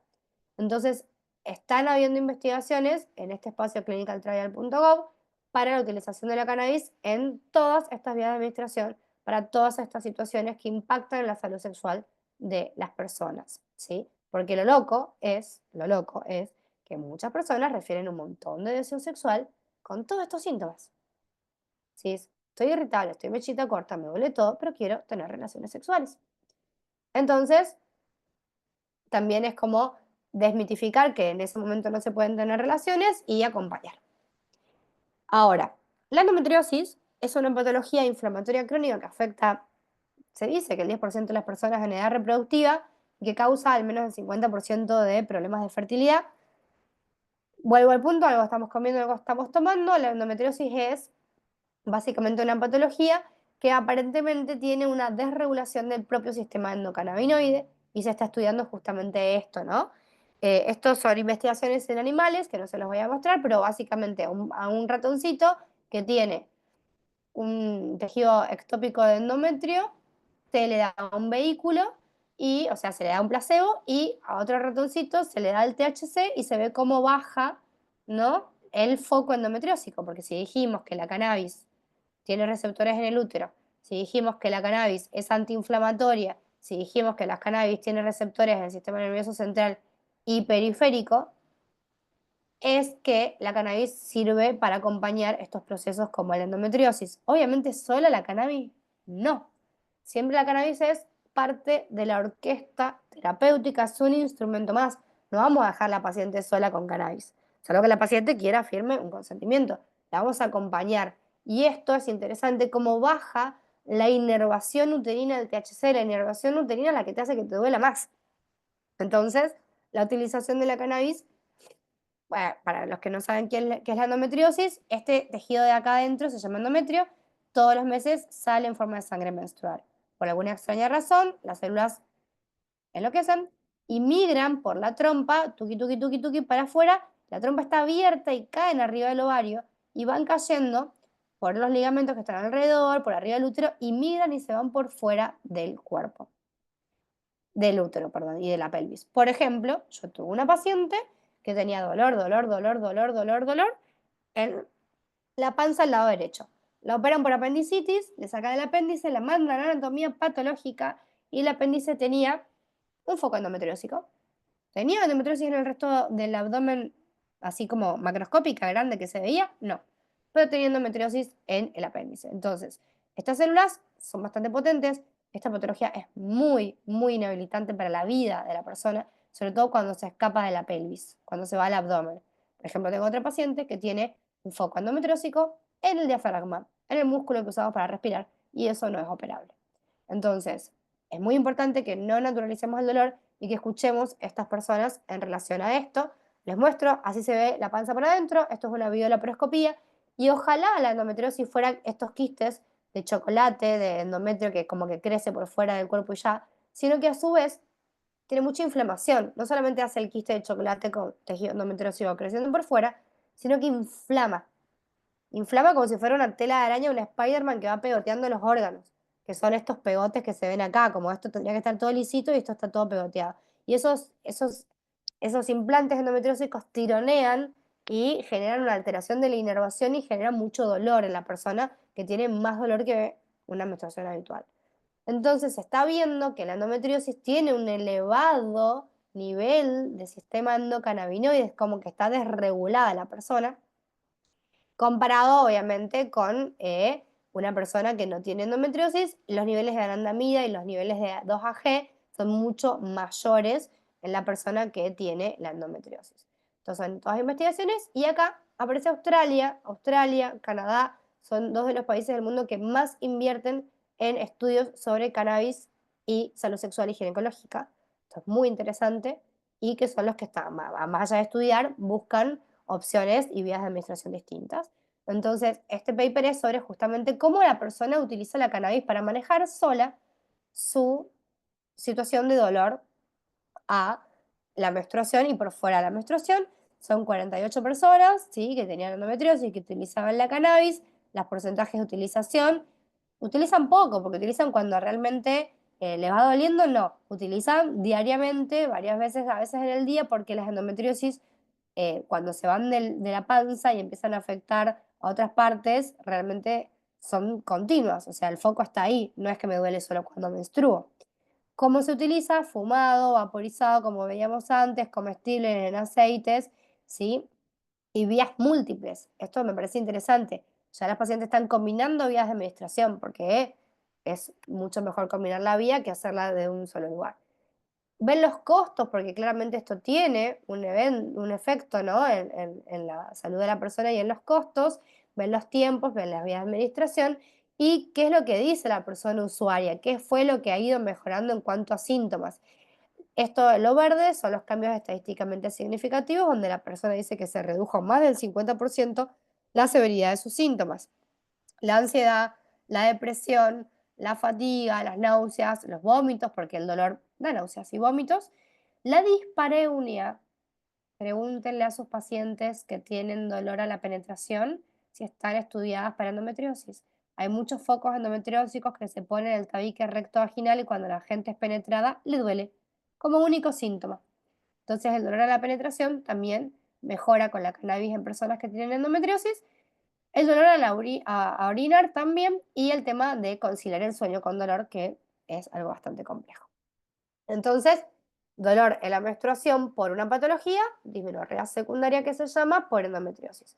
Y la dismenorrea primaria, que es me duele pero no tengo ninguna patología, que bueno, también se puede claramente acompañar con la cannabis. El dolor a la penetración, ojalá fuera solamente la endometriosis. El dolor a la penetración se llama dispareunia y es un síntoma, pero tiene muchísimas causas. Puede ser desde la cándida que hablábamos antes, puede ser la endometriosis, puede ser un montón de cosas. ¿Cuáles otras cosas pueden ser para que ustedes les pregunten a las personas?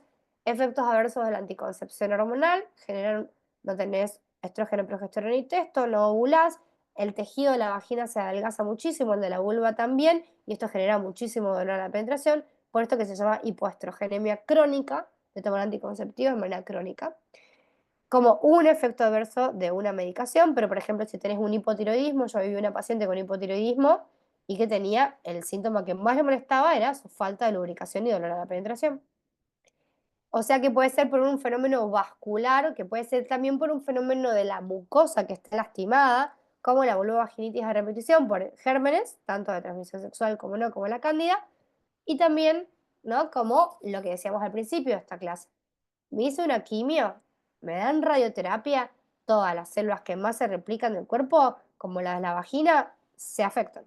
Entonces, y esto se los quiero dejar muy en claro. Yo tuve una paciente que hace poquito vino y le di un tratamiento con óvulos con cannabis, le di un tratamiento con lubricante con ácido hialurónico, había tenido un cáncer de cuello de útero, 37 años, le habían hecho rayos por adentro de la vagina, no pudo tener más relaciones, se separa, me viene a ver a mí.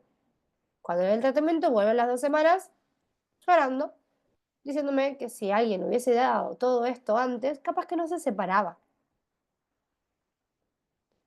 Entonces, esto de no hablar de placer como legitimado en distintos espacios, la oncosexología que lo apunta justamente hoy en este día tan especial, es muy importante que como sociedad lo empecemos a hablar.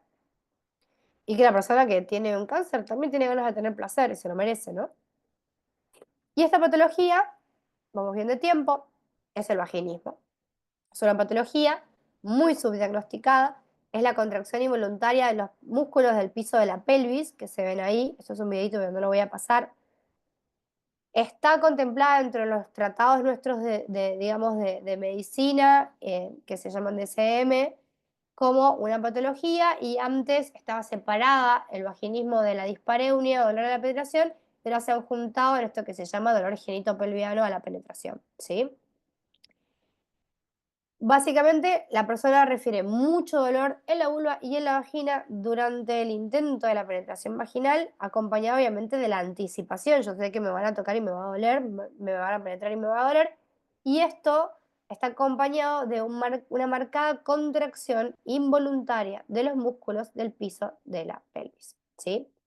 Esta severidad, bueno, se dice que a más de 6 meses que se sostenga, y esta severidad o sea, se va a graduar en esta escala, que es una escala de Lamont, en donde viene la persona a la consulta y uno le puede preguntar, ¿no? Igual, pero viene a la consulta ginecológica y uno ve, cuando le ve la vulva, hay como un espasmo, como solito, involuntario, del elevador del ano, que es una parte de esos músculos del piso pelviano. Después, el número 2, ese espasmo se acompaña ya como de una resistencia al examen ginecológico, no puedo meter ni un hisopito, ni un espéculo, ni hacer un tacto vaginal. El número 3 ya hay como una contracción y una abducción de los miembros, o sea, como una respuesta que se pone mucho más intensa. El número 4 es una respuesta ya neurovegetativa, un vaginismo grado 4, donde la paciente se le contrae todo ese músculo, se le arquea la espalda, cierra las piernas, tiene una reacción de defensa. Y el número 5 ya es algo que a mí me pasó en la consulta, que la persona tiene, digamos, una estimulación de un nervio que se llama vagal, y la persona se transpira toda y se desmaya de el dolor, ¿sí? Eso es un vaginismo súper severo y nosotros hemos acompañado muchos de esas situaciones, desde leves a severas, ¿sí? ¿Cómo funciona el vaginismo? Es bastante complejo, ¿sí? Esto es multicausal. Hay algo del sistema nervioso central y periférico y hay algo, obviamente, de esto que se llama los nociceptores que vamos a hablar hoy. La fisiopatología, los factores que predisponen, que mantienen y que gatillan el vaginismo. Y la pregunta clásica de si es una patología orgánica, doctora, ¿tengo algo que me pueda curar o es todo de mi mente? La separación mente-cuerpo siento que no existe y ahora vamos a ver que es justamente A más B, no hay que separar.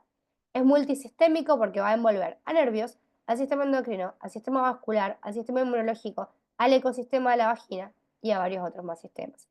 Y quien perpetúa el vaginismo son estas células que se llaman mastocitos, que son células que dirigen la orquesta inflamatoria. Esto se conoce como una patología inflamatoria que genera dolor. Y estos mastocitos son unas células que se activan cuando hay alteraciones de los estrógenos, cuando hay una anoxia física, química, me tocó, me dolió, no me generó un bienestar. Por la sangre menstrual, por la endometriosis, los mastocitos se activan, ¿sí? Y ahí creo que ahí se activó un, ¿no? Yo, ¿Escuchan bien yo, ustedes? yo. Ahí va, Perdonen, perdonen. Dale, ok, seguí. ahí va. Te perdonamos. Sentí que iba a venir una voz del más allá, pero no, no sucedió.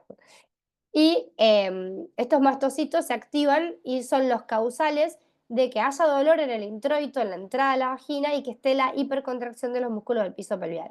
O sea, la paciente no está imaginándose nada, esto está sucediendo en su cuerpo. Estos mastocitos tienen un montón de sustancias que van liberando y lo que hacen en la piel, ¿no? Y en los vasos sanguíneos y en los nervios y en los conductos es activar la respuesta inflamatoria y la proliferación de unas terminales nerviosas que se llaman tipo C, que son nociceptores. Un nociceptor es un receptor del cuerpo para el dolor. Específicamente, el mastocito hace que la persona tenga más dolor. O sea, no se está imaginando su cuerpo está haciendo esto. Esas fibras nerviosas que transmiten el dolor, no hace falta que las sepan, esta hiperactivación hace que la persona tenga más hiperalgesia que una persona que no tiene vaginismo y más hiperactividad de ese piso pelviano. Entonces, el nociceptor está en la vulva, ingresa la información a través digamos, del sistema nervioso central, del sistema nervioso periférico, de los nervios, sube por la médula, llega al cerebro, hola, en el tálamo, le dice, hey, esto no me está gustando, duele, va a la corteza y en la corteza se hace perceptible ese dolor, perceptible ese malestar, ¿sí? Entonces, esto no es un simple disgusto, o sea, cada fase de la respuesta sexual involucra todas estas estructuras cerebrales que veníamos viendo antes. El sistema de recompensa se va a ver afectado en una paciente de vaginismo, el hipotálamo con la neuromodulación, la amígdala, el área prefrontal cuando dice, che, esto no me gusta, la ínsula, todo se va a ver afectado por el vaginismo. Este es el circuito de recompensa que veíamos antes, el área tegmental ventral, esas hormonas, perdón, neuronas dopaminérgicas que liberan glutamato y que también liberan el sistema endocannabinoide, que nos ayudan a predecir los estímulos.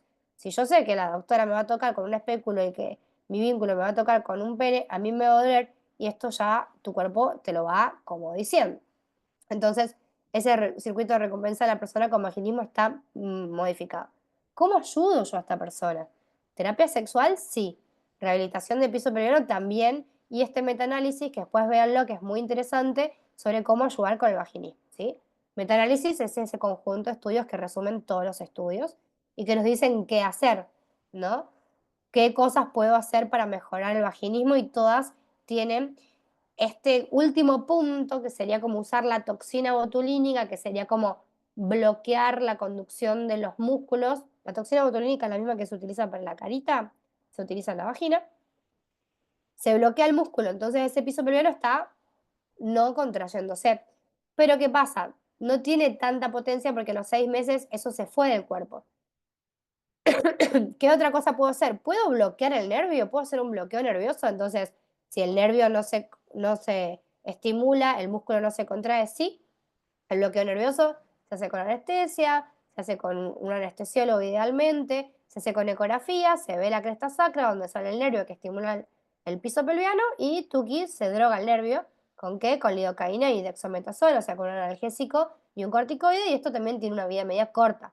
Mientras tanto, la persona tiene que ir haciendo terapia sexual, tiene que ir haciendo kinesiología, tiene que ir haciendo la dilatación progresiva, etc. Ahora, ¿se puede usar la cannabis para sumar este proceso terapéutico tan frecuente como el vaginismo?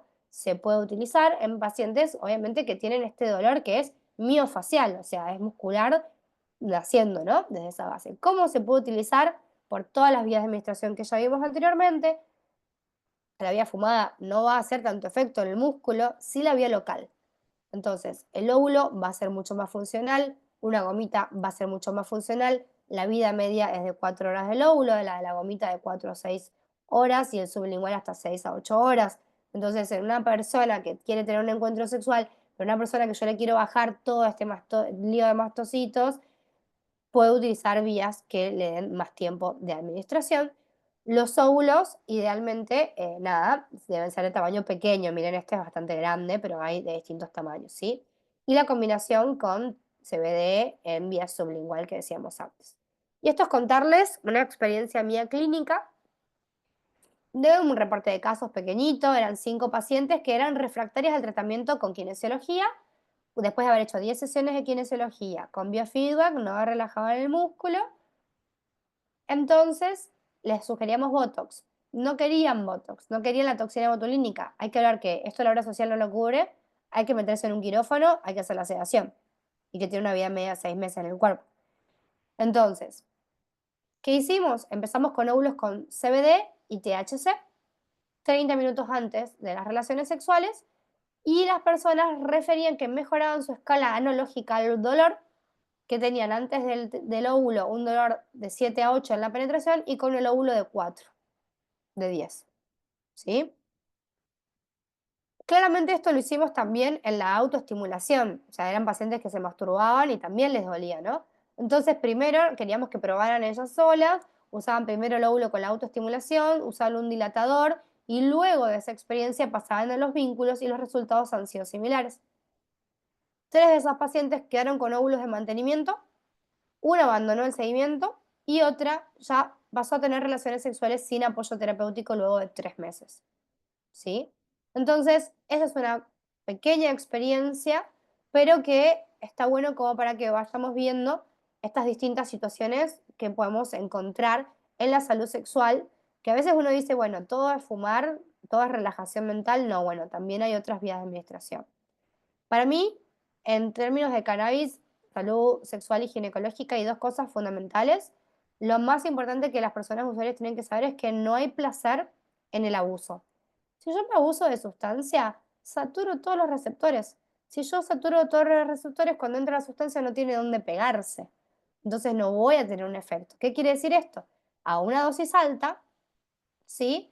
O a una dosis baja, el efecto óptimo, ¿sí?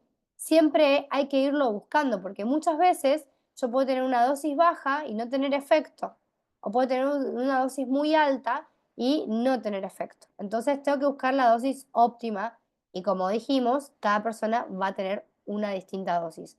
¿Va a funcionar como un ibuprofeno 600 para todas las personas? No. Hay que acompañar y titular. Ahora, todas estas cositas están hechas con aceites, están hechas con manteca de cacao y son todas sustancias que pueden lesionar el látex. Entonces, si vamos a recomendar otras vías de administración, sepamos que tenemos que recomendar que utilicen preservativos sin látex. De hecho, yo como ginecóloga no toco a ninguna paciente mía con látex porque la alergia al látex es una alergia adquirida, ¿sí? Por exposición, nadie nace alérgico al látex, todos nos hacemos, y prueben que sus pacientes, que sus vínculos, que sus amistades tengan relaciones con preservativos libres de látex, porque generan mucho menos irritación en la vulva, en el pene, en la vagina, muchísima menos, porque el látex es una sustancia muy pesada que irrita mucho. Entonces, en esa gente que tiene ardor post relaciones sexuales e intra relaciones sexuales, primera conducta a tomar, no tomen todas las conductas juntas porque después no saben cuál hizo efecto, es que cojan sin látex, que tengan relaciones sin látex. Y después sumen el óvulo y vean qué va pasando. Y después sumen el lubricante y vean qué va pasando.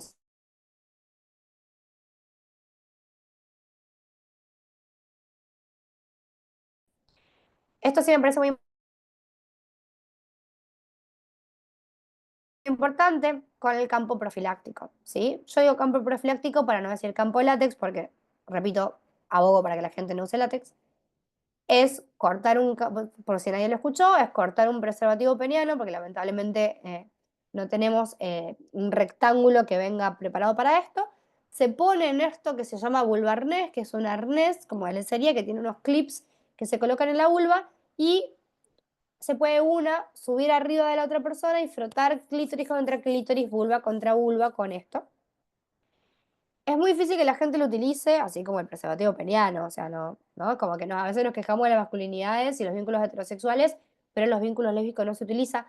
Obviamente que si ponemos en el top 3 de la transmisión de gérmenes de transmisión sexual, primero está lo vaginal y después está con lo anal y después viene la fricción genital y después viene el oral, pero sucede y sobre todo sucede con el HPV. Entonces, muy importante que sugieran la utilización de campo profiláctico. Lo más interesante del campo profiláctico es que la persona puede ser penetrada vaginalmente con el campo puesto y operaría casi como, y mejor que, un preservativo vaginal. El preservativo vaginal, si no lo han visto, no sé si tengo uno por acá, nada, queda como una arandela cubriendo la vulva, pero medio cortina, o sea, medio corta la forma que cubre. En cambio esto les cubre hasta el pubis, y no se ve en la foto, pero cubre hasta arriba, hasta la cola. Entonces uno puede hacer sexo oral en la vulva, puede hacer sexo anal, puede hacer sexo vaginal y puede chupar el genital con esto puesto, ¿sí? Entonces, un poco traerles eso, que si utilizan lubricantes o sustancias con cannabis, utilicen cosas sin látex.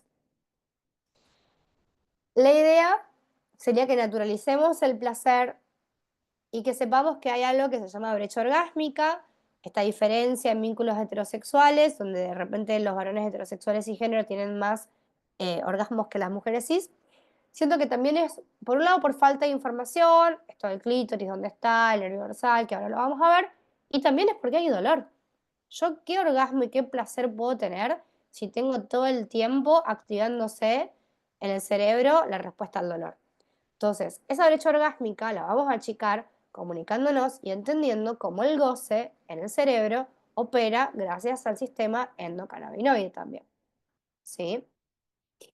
Esa brecha orgásmica, falta de educación sexual, comunicación sexual positiva, necesito que me hagas esto, me encantaría hacer lo otro, en vez de decir esto no, esto no, esto no.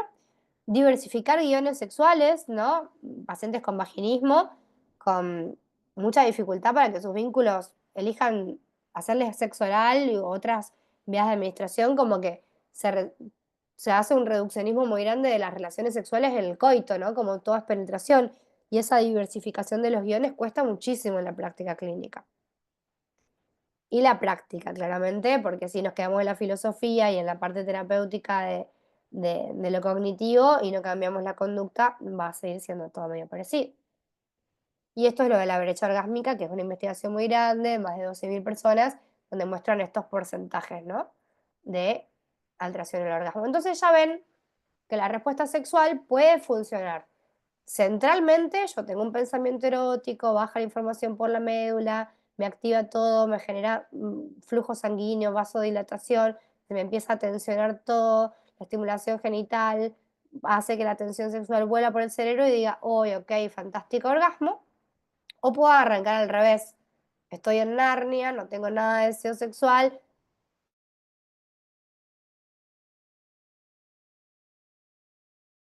respuesta sexual, ¿sí? Porque también en la búsqueda de este medicamento para el placer, medicamento para el deseo, sustancia que me resuelva todo, olvidamos que puede ser la activación bilateral, ¿sí? Ahora, hablemos del clítoris. El clítoris, así representado, hermoso 3D, si uno toca el hueso del pubis, tuki, acá abajo, ahí empieza el clítoris. Fíjense, este es el hueso del pubis y el clítoris está colgando del hueso del pubis. O sea que si se toca el pubis, ya se está tocando el clítoris, ¿no? Está colgando el hueso del pubis y tiene sus patitas y tiene esto que está alrededor de la entrada a la vagina y esto sería la entrada a la vagina. Esta es la parte que más nos convoca y la vamos a hacer zoom.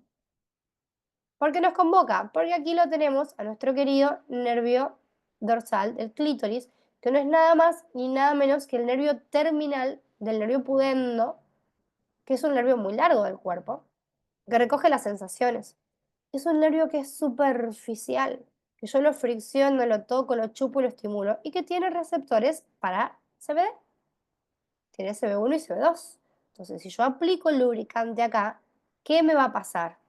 Voy a tener más percepción, que es algo que cuenta la gente que utiliza la cannabis, que aumenta la percepción, como que todo se siente un poco más wow. A nivel periférico voy a tener esa percepción porque tengo el nervio expuesto, el dorsal del clítoris ahí, soñadamente. Y a su vez, tengo todo esto que tiene vasos sanguíneos. Y lo que hace la cannabis a nivel periférico es aumentar la vasodilatación. Es decir, se abren los vasos sanguíneos, se llena más de sangre la vulva y hace que haya más calor genital y más percepción de excitación. Entonces esto también contribuye a la lubricación, la utilización de la cannabis tópica en la vulva. Imagínense que la lubricación es algo que pasa como lo que pasa en la ventana de las casas en invierno, ¿no? La ventana es la vagina y viene adentro de la casa, hace calor, los vasos sanguíneos vienen rápido, rápido, rápido, con mucha velocidad de la sangre, porque estoy excitado, porque estoy caliente, porque aumentó la temperatura, porque el flujo sanguíneo va más rápido, porque el corazón late más rápido, respira más rápido, se produce la vasodilatación y la ventana, que es la vagina, trasuda el líquido, la lubricación es una trasudación de ese plasma. Entonces, si yo hago cosas para que la sangre vaya más rápido a la vulva, claramente voy a tener más lubricación. Y así es como la cannabis opera. Como también opera el Viagra en la vulva, tema de otra charla, pero que también tiene una activación de aumentar el flujo sanguíneo en la zona. En sentido contrario, los anticonceptivos enlentecen el flujo sanguíneo y hacen que las personas, en vez de excitarse en 5 o 10 minutos, capaz que se excitan en un 20 o 30. Algo parecido a esa baja de estrógenos, que es lo que pasa en la plenipausia. La persona que ya no menstrua más y que no tiene todas sus hormonas sexuales, en su periodo de adaptación necesita más tiempo de la respuesta sexual, más tiempo de la plataforma orgásmica, que bueno, quizás ayudándonos un poco de distintas cosas, como por ejemplo la cannabis, se pueda contribuir a esa causa, ¿sí? Entonces, eso me parece clave en relación a la anatomía del placer. Entonces, si yo corto, me da mucha impresión, pero no. Si yo corto el clítoris, tenemos esto, ¿no? Estos cuerpos cavernosos que se llenan de sangre, el nervio que... Y esto es muy divertido. Siempre se chupa el clítoris, ¿no? Como tipo en el medio y en realidad, miren todos estos ramitos laterales. Entonces está bueno más chupar el clítoris o tocarlo como de manera lateral, porque son dos ramos laterales, no uno central, los del nervio dorsal del clítoris. ¿Sí? Esta plataforma orgásmica, 15 minutos de diversión, ¿qué hace la gente? Tuki va directo al clítoris genital, no funciona así. Eso se va a llenar de sangre la vulva, se va a llenar los sangres del músculo del piso pelviano, se requiere un montón de sangre para la zona y paciencia. Y esta diferencia fisiológica con el pene, que tiene unos vasos sanguíneos que se notan muy ahí a la vista, nuestros vasos sanguíneos no se ven, son muy finitos. Entonces, es como llenar una pileta de bombero, una pileta de natación con una manguera de bombero. La persona que tiene pene, un vaso sanguíneo gordo, la llena rápido, 3 a 5 minutos ya están erectos, y las personas con clítoris y con vulva necesitan otro tiempo, que no está visibilizado en la porno, ni en las novelas románticas, ni en las series de Netflix. Todo parece ser como instantáneo. Y esto complejiza que después la gente viene buscando esa instantaneidad en el sexo. Y esto, si está la persona utilizando alguna sustancia, llámese antidepresivos, se enlentece, llámese anticonceptivos, se enlentece, llámese si está en la menopausia también. Entonces, esto es educación para el placer. Y obviamente no olvidarse de otras partes del cuerpo. Si a la gente le succiona en el pezón, se libera oxitocina también, ¿no? Y para ir cerrando, porque nos queda poquito tiempo, para que charlemos algo, el embarazo y la lactancia no es nuestro objetivo, pero es algo que soy obstetra y no me puedo olvidar, que me consultan un montón, cuáles son los efectos a largo plazo. Esto lo voy a pasar porque es de la implantación, quiero ir directamente al tema del embarazo.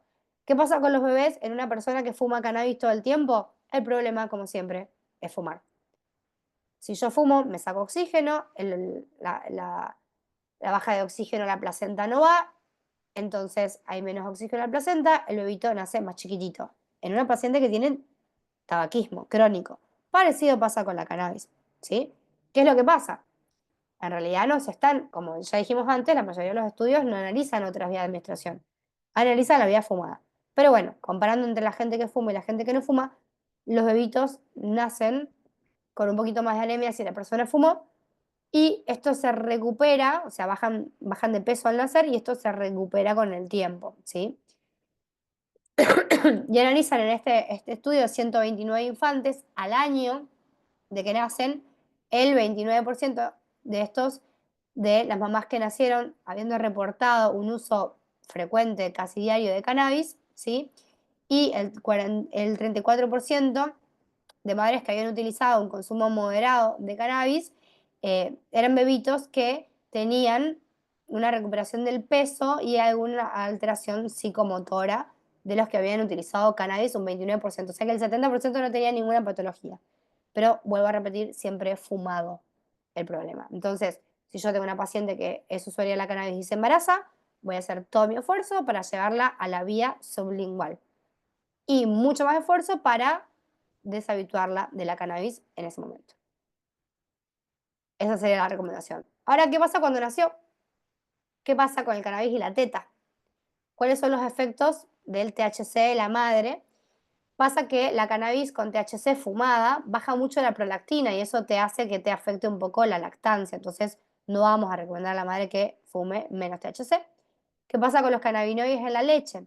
El THC sí se detecta en la leche, en cambio el CBD es prácticamente indetectable, entonces yo tengo que lograr que esa mamá se pase al CBD al menos. ¿Qué pasa entonces si esa transferencia de THC va a la sangre materna y esos valores obviamente van a ir variando?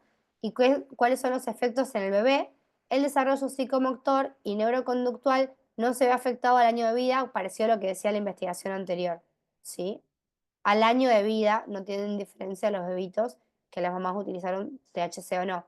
Pero, repito, tiene que ver un montón con tratar de pasar a la paciente o a la persona a CBD. ¿Cuáles son las concentraciones que uno le podría recomendar a la persona, ¿no? La inhalación de un cigarrillo, que tiene 0,6 gramos, un cigarrillo aproximadamente, que tiene un 3,55 de THC, básicamente, y qué concentración va a la leche de todo lo que se utiliza. Y cómo transfiero eso a mililitros de leche, ¿no? Básicamente, el resumen sería esto: para que un infante de 3 kilos de peso tenga un efecto psicoactivo, ¿sí? Debería de consumir 0,45 miligramos de THC. ¿Qué significa eso? 380 mililitros de una sola mamada para que tenga efectos psicoactivos, ¿sí? Entonces, lo que en este caso se recomienda es la separación, si la mamá no puede dejar el THC, la separación de la fumada del momento de dar la teta, ¿sí? La mayoría de las horas que se pueda para que no pase tanta concentración, pero fíjense que se tendría que tomar casi 400 mililitros el infante de leche de una, que no tiene capacidad gástrica para hacer eso claramente, para tener un efecto psicoactivo. O sea, que el bebé que tenga un efecto psicoactivo, la concentración de leche tiene que ser muy grande. Hay estudios sobre el THC y el CBD para el cáncer como antiproliferativo, como veíamos con la endometriosis. Sí, hay estudios complementarios, nadie se va por ahora por ese lugar, solo como dijimos el cannabis nunca, pero básicamente para las opciones terapéuticas del dolor, el cannabis sí es muy importante. En algunos estudios se está utilizando para el cáncer de mama muy, o sea, combinado con otros con otras sustancias que se utilizan en la quimioterapia, que son estas dos, ¿sí? Obviamente esto todo en estudio. Y esto es un estudio de la cannabis con fito preparado, con más THC, para analgesia en dolores crónicos, ¿sí? Esto se hizo en Argentina, en el CONICET, y bueno, básicamente ven esto, ¿no? Que se utiliza el THC, también es bueno para el dolor, sobre todo en 1,5 miligramos día, en personas, poblaciones más añosas, ¿no? Y esta investigación está básicamente la mayoría en mujeres, que refiere que tienen mejoría del dolor. ¿Qué pasa con la plenipausia, que es nuestro último punto del día de la fecha? La plenipausia, como me gusta decir a mí, porque hay mucho mandato cultural de cómo vamos a llegar nosotros al momento de que dejemos de menstruar.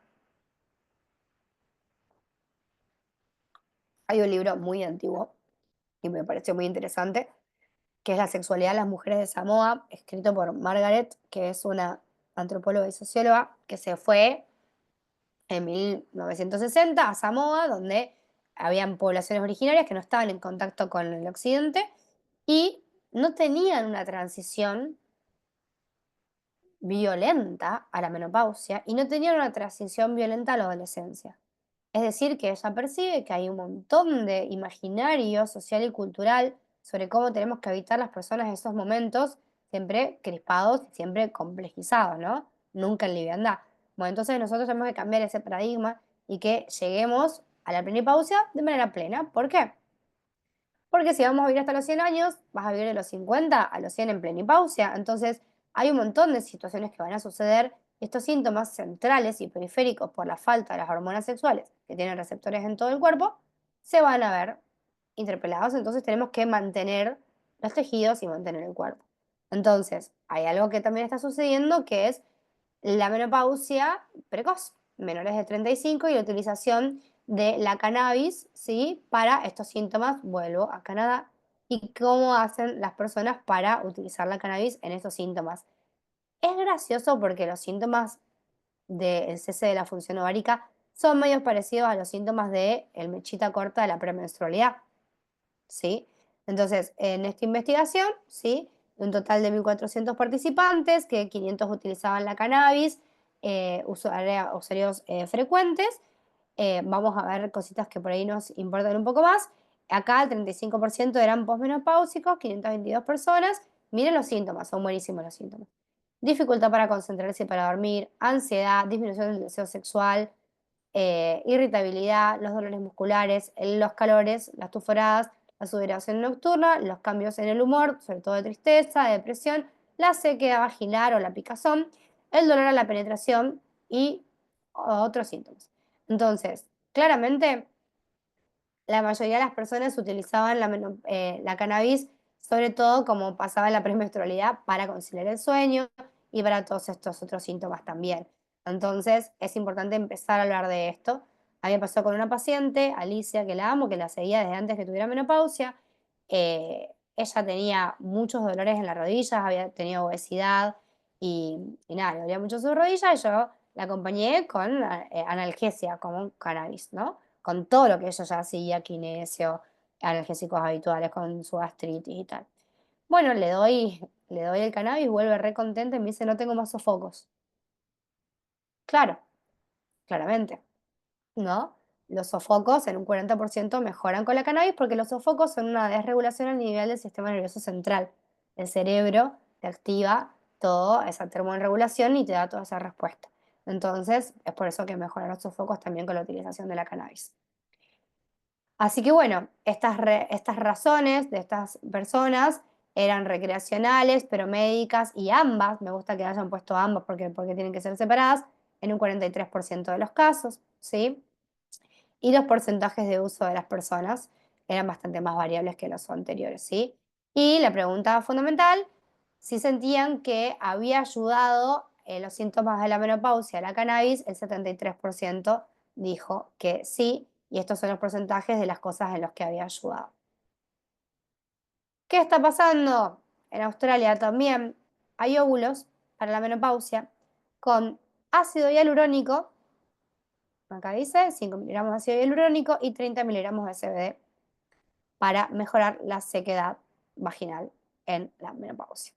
Entonces, estas cosas que ya están sucediendo y estas revisiones del 2022 de cómo se puede utilizar la cannabis para dolores ginecológicos generales, para la respuesta sexual en general, en todo lo que tiene que ver con la ginecología, pero bueno, básicamente es un poquito más de lo mismo, ¿sí? Así que bueno, bastante información que me parece que puede ser muy útil, eh, que me parece que tiene que estar a disposición, que a mí, en lo particular, a mí me atravesó esto y me cambió la forma de laburar, de trabajar. Acompañar y no castigar no es fácil, sobre todo porque después también tengo pacientes que vienen, que lo vamos a ir trabajando más hacia el último módulo, con usos problemáticos, pero bueno, saben que en este caso hay muchos usos terapéuticos y también con nosotros como profesionales y como personas acompañar a que la persona utilice otras vías de administración es como nuestro objetivo número uno, ¿sí? Me gustaría escucharles cómo se sienten. Perdona a toda la gente que hace psicología, traté de ser como, ¿no? Como, ¿se entendió? A la gente que por ahí viene de otros palos de la ciencia,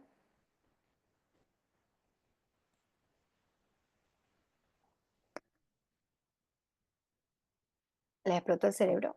Muy clara, Barbie. La verdad que en realidad yo que no soy doctora, sí soy educadora, me parece fundamental también que nosotros quienes estamos acá también podamos manejar esta información para también poder hacer como esto de la promoción de salud, ¿no? Y dar a conocer como que existen otras vías, porque en realidad acá en Uruguay está como súper demonizado y a su vez como muy enaltecido el uso de, sobre todo el cannabis recreativo, y también hay como mucho comercio a nivel de repente local o en ferias del aceite de cannabis, pero que en realidad la procedencia y la calidad, ¿no? Siempre como esto de, bueno, cuál es la pureza, qué tipo de sustancia tiene que tener, si, que esto me pareció como fundamental, así que gracias. Y yo en realidad como educadora menstrual, toda esta parte de hoy estoy como chocha, me encanta. Bueno, gracias, gracias, Pau. Sí, por eso digo que me gustó empezar este curso por el lado, si se quiere, medio pesadilla y académico, para que ustedes entiendan y digan, Fa, no, pará, hay un montón de cosas que yo no sabía que se podían utilizar. Y después llegaremos a lo último, a los usos problemáticos y todo, pero ustedes así van a cambiar el paradigma. ¿Sí? Usos problemáticos vamos a tocar claramente y no me quiero pasar al otro lado, así como está como la parte súper recreativa, ahora todo es medicina canábica, porque la verdad que muchas veces funciona y ayuda a la persona muchísimo y otras veces no.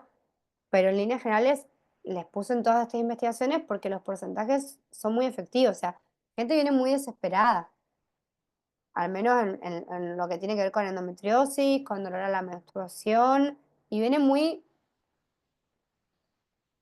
quiero ser cuidadosa con las palabras, pero no voy a poder. Viene atravesada por mucha violencia médica.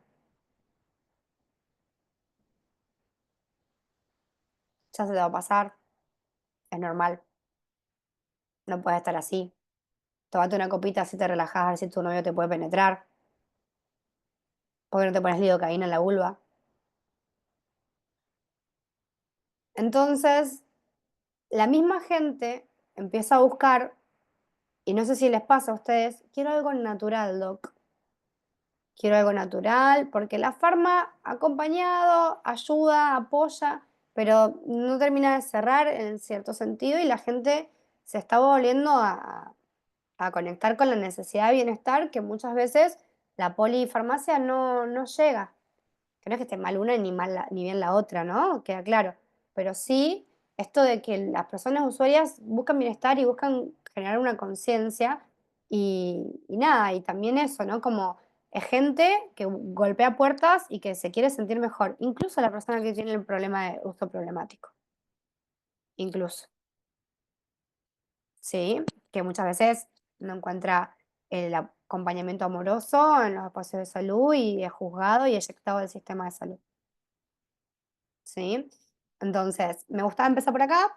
Hay un montón de cosas para saber, o sea, obviamente están estas carpetas que yo ahora les voy a pasar el link con un montón de papers que, bueno, como que yo se los trato de resumir para que ustedes más o menos conozcan la información.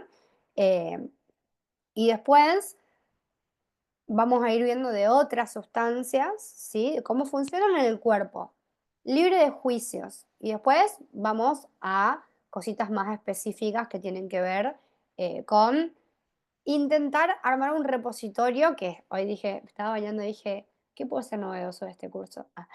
Armemos un repositorio de sustancias seguras, que las vamos a tocar adelante. Ahí estuve pispeando muchas organizaciones no gubernamentales y gubernamentales de Uruguay que están haciendo política de reducción de daños, soñado, pero ¿dónde se consigue la sustancia cromatografiada?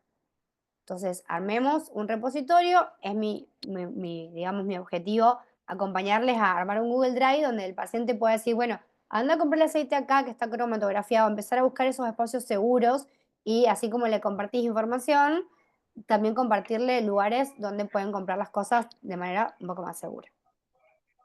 Ese va a ser nuestro objetivo colectivo, obviamente que voy a necesitar de su ayuda, porque yo te googleo todo, pero quienes viven ahí son ustedes. Entonces también capaz que pongo en el repositorio y ustedes me dicen, che, Barbie, capaz que esto no, esto sí, y lo vamos elaborando en equipo. ¿Qué les parece? Sí, Me encantó. sobre todo en cosas que por ahí, y otra vez, en transmitirle a las personas. Acá tenés cosas full spectrum, vienen de la planta, y tenés cosas isoladas, vienen de laboratorios. Lo importante es que cualquiera de las dos opciones tengan la cromatografía, ¿sí? Y lo ideal sería irnos pasando a otras vías de administración. Cuesta muchísimo con la gente que fuma tabaco. De todas maneras, yo tengo muchos pacientes que usan la cannabis para un montón de todas estas cosas y como entraron fumando y no fuman tabaco, cuesta mucho dejar. Porque fumar es el problema. ¿Sí? Esa baja de oxígeno en el cerebro te genera ansiedad y te genera este hábito nuevo. O sea, uno no está con la gotita todo el tiempo. Si el paciente que es naif de tratamiento y empieza con las gotitas tiene otra conducta, no tan ansiógena, pero la persona que fuma sí. Entonces, bueno, es un laburo titánico, si se quiere, ¿no? Y bueno, y después en la cultura de la cannabis, bueno, también esto, qué sé yo, haces la expo cannabis y yo como veo como médica voy y están fumándose un super coso, siempre voy a dar charlas a todas las expo cannabis, en Uruguay todavía no me han llamado, pero acá en Argentina sí, y siempre está esta cultura de armar un super coso y fumarse el porro más grande de Sudamérica y yo como, no, toda esa falta de oxígeno a nivel cerebral me hace daño. Pero bueno, qué sé yo, o sea, es también la forma de la cultura que también se tiene que revisar y que lo están revisando, porque cada vez convocan más a profesionales de la salud que charlen. Yo, o sea, después de cada evento canábico, tengo muchos pacientes que me dicen, che, Barbie, no sabía que para la disfunción eréctil, che, Barbie, no sabía que entonces aumentaba el flujo sanguíneo en la zona si lo usaban con lubricante. Entonces, es como, empiezan, digo, cuando alguien necesita saber cómo opera su cuerpo y le interesa y quiere el bienestar, consulta. Entonces somos nosotros quienes tenemos que tener capaz que las herramientas. ¿Sí? ¿Cómo venimos? ¿Quieren dejarme, no sé si me dejaron alguna pregunta en el chat? Perdón, No. Bárbara. Ay, perdón, te saqué ahí. Primero, bueno, agradecer a la SUS. Me sorprendió súper gratamente el primer encuentro porque por la claridad, por la generosidad, por la coherencia con lo que estás hablando y estás mostrando, ¿no? La seriedad del laburo y de querer que siga siendo serio, porque el tema con esto a veces que pasa es que, como vos decís, ¿no? El producto después vos lo recomendás y de repente no encontrás el aceite adecuado o bueno, como siempre, ¿no? El comercio operando en contra de lo ético. Y me pareció bárbaro esto de poder hacer y poder indagar en poder tener insumos correctos y adecuados. Me gustó muchísimo también el encare de esto de entender, me encantó tus palabras, acompañamiento sin juzgar, que eso creo que tendríamos que tenerlo y sobre todo nosotros bien claro con todo, ¿no? Con todo lo que respecta a sexualidad, siempre teniendo claro en base a los derechos. Pero me parece excelente que vos como médica, como ginecóloga y sexóloga lo pongas y lo continuamente, ¿no? Y creo que por lo que vos contás también en tu práctica, sos coherente con lo que vos decís. Y otra cosa que me pareció alucinante fue los conceptos de plenipausia, en fin, o sea, sacar eso hegemónico del dolor y empezar a trabajar desde el placer y quién es más que los sexólogos, las sexólogas, empezar a traerlo, porque también lo que estamos sacando es como toda la parte mercantil y bueno, un montón de cosas que hay hegemónicas que hacen que el dolor es un negocio y el dolor